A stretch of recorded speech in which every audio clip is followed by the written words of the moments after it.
اکثر د دوی دینی او دنیوي کامیابي ختمیږي. هغه مسائل چې زموږ خویندو پورې تړاو لري تاسو به د اکثرو علماو نه اوریدلی وي، خو څه چې زه درته په دې خپرونو کې وایم انشاءالله دا به تاسو ته نایاب وي او تر اوسه به مو ډېر کم اوریدلی وي. انشاءالله په دې خپرونو کې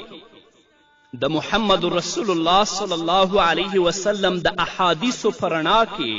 د ښځو متعلق ټولې خبرې د کومو چې د هغوی ته د دیني او دنیوي او د ښایسته ژوند په اعتبار سره ضرورت پیښیږي هغه به انشاءالله په دې خپرونو کې تاسو ته بیانیږي.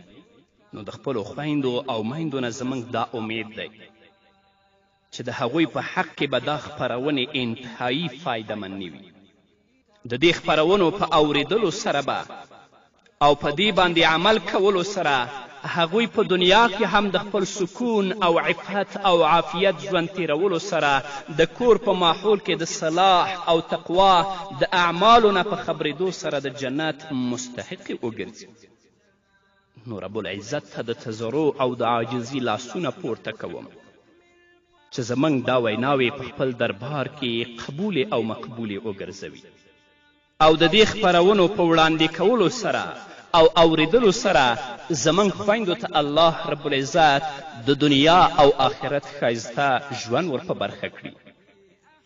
نو په دې هیله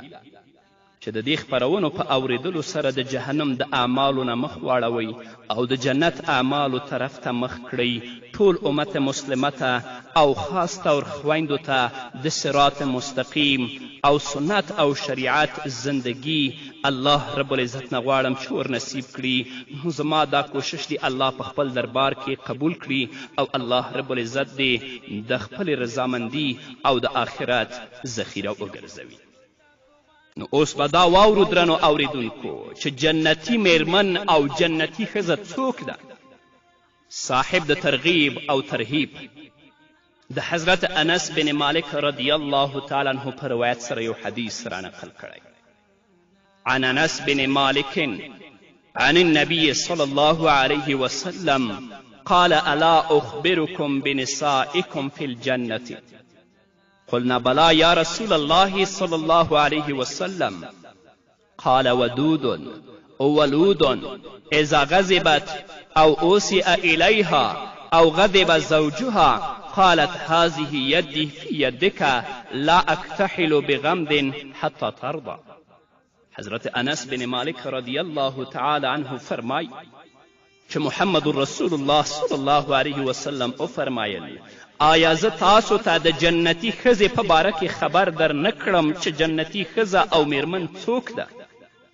حضرت انس بن مالک رضی الله تعالی عنه فرمایی موږ وویل ولې نه یا رسول الله موږ ته خبر راکړه. نو محمد رسول الله صلی الله علیه وسلم او فرمایل جنتي ښځه هغه ده چې په خپل خاوند باندې مینه وي. جنتي ښځه هغه ده چې هغه زیات بچي راوړي. جنتي ښځه هغه ده چې کله په دې باندې غصه وکړی شي یا ورته څه بد رد وویل شي یا د هغې خاوند ناراضه شي نو دا ښځه د خاوند په راضي کولو سره ووایي زما لاس ستا په لاس کې دی، زه به تر هغه وخته پورې نه ویده کیږم تر کومې پورې چې ته خوشحاله شوی نه. دا د جنت